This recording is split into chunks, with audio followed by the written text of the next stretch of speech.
the proletariat. You are the one for me, the rest to feed your decadence. And I am the hunter, you are the prey. I'm the class warrior, you can count on me. Welcome to New Left Radio episode, I don't know, X. I'm going to have to check when I'm uploading which episode it is. Okay, so recently we were talking about how in Canada, so this is New Left Radio Canada. I'm focusing on Canada because we're such a mess here, right? I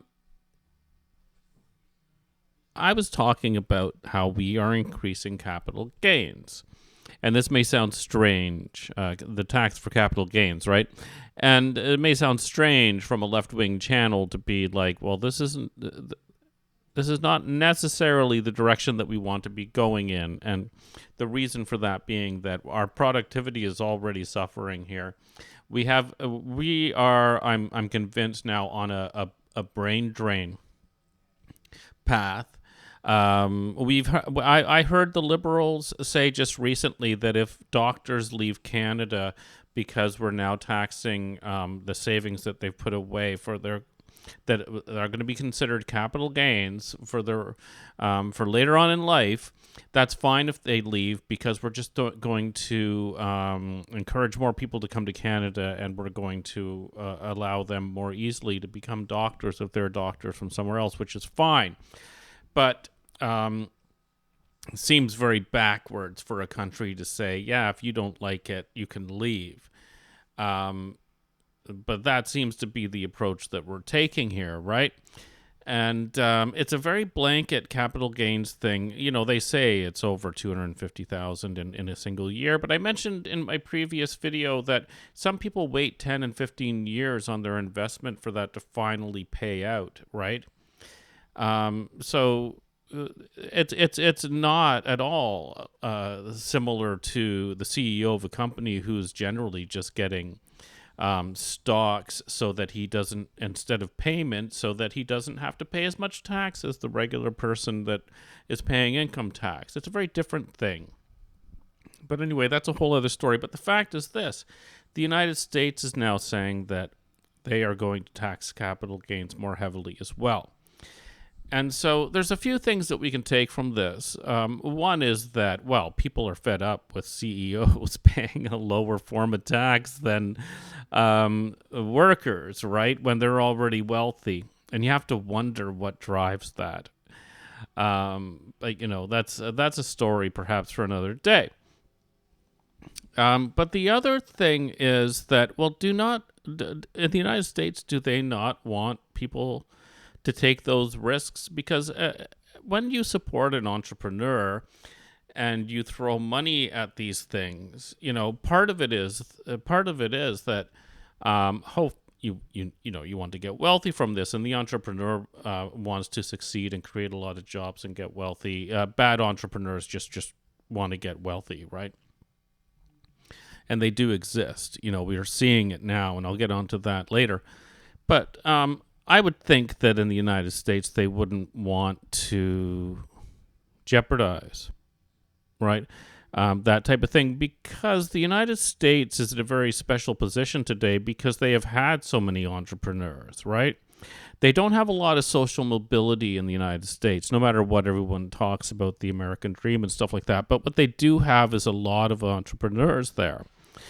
And in Canada, it seems that we have fewer and fewer entrepreneurs. And I've talked about how in Canada, when you have an entrepreneur, the money doesn't come from Canada typically. You know, we have to get it from other places, and Canadian companies get sold to American companies. And, you know, I've already been through all of this. But there's one thing that was going through my mind because we're in a very special time in history right now.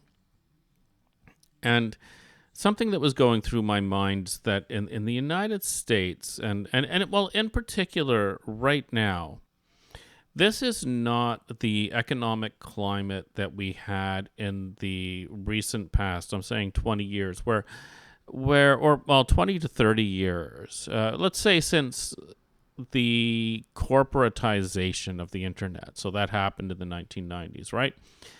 We are not in that same economic world where entrepreneurs are changing the world. Okay? And these governments may be looking at that and saying, we're no longer in that economic climate. We have entered a new economic climate. And one of my very first videos, which is not on this channel, but where I talked about economics, one thing that is happening is that the big money has access to everything. Okay? And I'm talking about AI now, right? So having access to huge amounts of data, which is required for an excellent AI system, that those huge amounts of data belong to enormous companies with big pockets. And then there's the processing side of all of this. We've seen that NVIDIA's stock has gone through the roof because everyone is buying that. This is the best at this time set of chips that you can buy. And you have to have big money to do that, right? So we have been on this journey, and this has been part of my journey in life because I've worked in the internet since the early 90s. We have been on this journey where there has been a lot of entrepreneurs. Some have failed, some have succeeded over time. And now we're getting to this point where all of the money is being poured into some very large companies. And I do not understand how the other companies are going to continue to be profitable when it's so expensive, for example, to use AWS, so that's Amazon Web Services, right, which is really just a cloud system. And it's almost a necessity today that you're going to use some type of cloud system. If you're an entrepreneur and you're starting something up, you're going to probably be using a cloud system. You're going to use AWS. You're going to use Google Cloud. You're going to use Microsoft Azure. And, I can kind of see where the governments are kind of stepping in and saying, we're at the end game of this. Okay? No small organization is going to make the change that in the past Google made, Facebook made, Amazon made, and a whole bunch of other companies that were then chewed up by those companies made, right? You look at Google Maps, like the original Google Maps, I don't think that was developed at Google, And then we have Microsoft, who, even through all of their antitrust stuff, like I'm recording this on a computer that is, I don't know, it's a used computer, but it comes with a Microsoft license, and that's what Microsoft wants. They want every computer to have this license. Otherwise, you might use some other OS. And I can speak very frankly about this because my goal in my life, once I got into work on the internet, was to make sure that Microsoft was not being installed on servers. And in the early days, people told me I was nuts. But now we know and we see that the only time you run Microsoft on a server is because you have to use, Exchange or something like that, right? Because you have to. But somehow they are in the lead of this whole AI thing. They have their cloud thing, and they're doing great, even though they provide very little into the general ecosystem, right, of coding and internet and all of this other stuff. But they own GitHub as well. They purchased GitHub. But my point is, we're getting back to the days of the big railroads or the big oil and all this other stuff where you've generally got a few companies controlling everything. And so I can see how governments are looking at this and saying, well, it's time to tax these guys. The CEOs are getting all these huge benefits, like their stocks are going through the roof and all that other thing. So, but the point I want to make about this, and this is something that, I've noticed through the years of watching internet startups that succeeded, is that people get it in their minds that we've reached a level that we're not going to go past, right? They get it in their mind that Netflix isn't going to happen, right? They get it in their mind that something like MySpace won't inspire something like Facebook that would then have billions of users, right? They get it in their mind that a small bookseller with a few $1,000,000 in the bank won't become the biggest store in North America. And I'm talking about Amazon, right? And so I think that these governments and the way they're approaching this, in some ways, it's very true that these companies now hold all the power, right? All these decades and thousands of people working is to the benefit now of only a few small companies. And something has to be done about that. I'm going to tell you point blank right now, all of those companies are going to have to be split up. There is absolutely no way that we can continue to allow these enormous behemoth companies to start to dictate the terms of how business is run. There's absolutely no way. When will government get the cojones to actually do that? I don't know. But I would suggest that you go through the history of corporations, and I'm actually going to put a link to a podcast that is fantastic, that you can look at India and England, for example, as to how corporations run over people. And we are running into that right now. And so I understand why governments want to say, you know what, we got to tax these guys. But I think there's much deeper thought required around this. We have to think about, why should a single company have this much power? Especially if they've just been buying other companies. You look at the Microsoft and ChatGPT, is that really what we want going on right now? Really? I can't even fathom it. With the history that Microsoft has. Give me a fucking break, right? And yes, we are going to have to tax appropriately. But I think the thing that is missed is that we are not at the end game of human civilization, where we say, okay, these companies have everything now, we're just going to tax them. Capital gains are going up.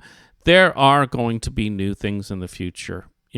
People just can't conceive of it right now because all the power is in the hands of a few, right? That's the way things are right now.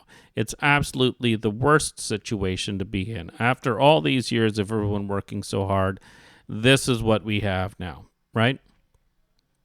So from a left-wing perspective, this is what I'm saying. I think that we need to relook at capital gains in the sense that we want to encourage small business and entrepreneurs.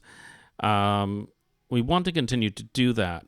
With regards to these large companies and CEOs that are paying a smaller percentage in tax than employees, when some of these CEOs, all they do is lay off workers, and they call that a success, they need to be punished, right? We cannot allow that to continue. That's certainly true. So my point is this. I think governments have to look more deeply at the situation that we find ourselves in today. Now, I want to talk about taxes, and I want, people might say that I'm crazy and that by increasing the taxes, it's not going to get in the way of entrepreneurs because they're driven or whatever. Let me give you a perfect example about what happens when people want to avoid tax. All people want to avoid paying tax, okay? In Canada, we have a housing market that has gone so completely out of control that the house behind me is now on the market in a working class neighborhood for almost $1.6 million. Okay? It is ridiculous. Now, I hold nothing against the guy that's selling it. Don't get me wrong. But the point is this. If that person bought it when I think he bought the house, he paid probably $900,000 for it. He has lived in the house for the last while he's fixing it up, and now he wants to sell it. Okay? And so he is going to pay zero tax on any of the gains, because that's the rules in Canada. If you live in the place for a certain amount of time, you sell it, and there is not even capital gains tax on that. And he's doing absolutely nothing illegal, but that's what he's going to do. So he's hoping that he's going to make on a, let's say, 3-year investment, let's say $300,000 to $400,000, but it's $300,000 tax-free dollars, contributing nothing. Okay, contributing nothing to tax. Whereas your average person working a 9-to-5 job is perhaps paying $50,000 to $70,000 a year in tax, right? Or a family would be, right? But my point is this. People are driven to do that because they know they don't have to pay the tax. Just as people who support and people who are entrepreneurs do these things because they know they're in capital gains area. So in Canada, capital gains, you only pay tax on 50% of your earnings. So the max amount that you're going to pay is somewhere between 25 and 27% tax on this windfall that eventually you would hopefully have. But my point is this. Wealthy people, just like everyone else, practice tax avoidance. They do the things that will prevent them from paying taxes, and sometimes it gets completely out of control and it's completely obsessive, just like the housing market right now in Canada. And the thing is, we do not want to push that sort of thing onto the people that have to invest in R&D and entrepreneurship, because that is the only way out of this productivity hell that we've landed in Canada. So that's kind of my point about all of this. I think that if the governments are thinking we've reached the end game, there never is an end game. We have to continue to innovate. We live in your capitalist system. This is the system that we have. That means we have to compete and we have to innovate. There's no way around it. Okay?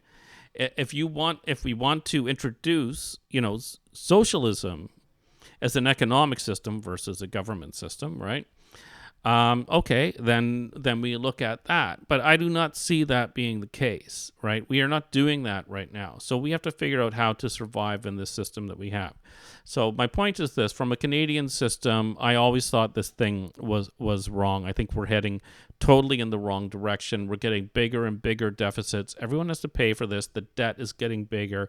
The interest payments that we're going to have to make on this is getting bigger. We're going to get poorer and poorer and poorer. No one believes it because we've had free money for quite some time now because interest rates were so low. Businesses were selling bonds to get hundreds of millions of dollars just because the rates were so low. They didn't even need the money, right? That's the kind of economy we had. That economy is gone. Reality is coming.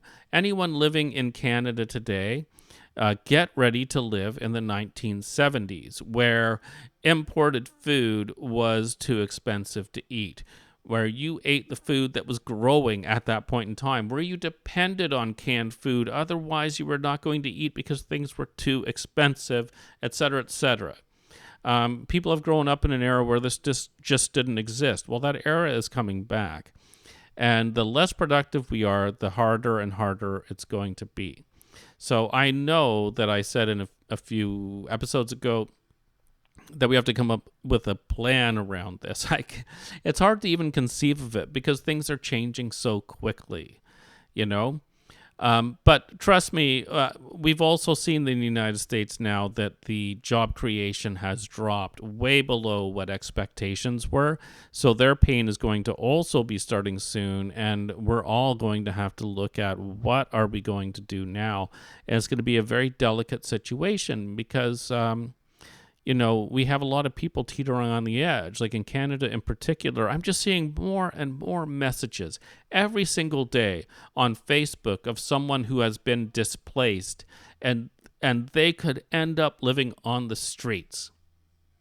And it's shocking how often I am seeing this now. It is absolutely out of control. The federal and provincial governments have done nothing to prevent this. They've made it absolutely worse. And now we also have brain drain, and we have a government that says, that's fine, you're replaceable. That's how we feel about you. It's absolutely disgusting. So the next few years are going to be absolutely crucial. They're going to be very difficult.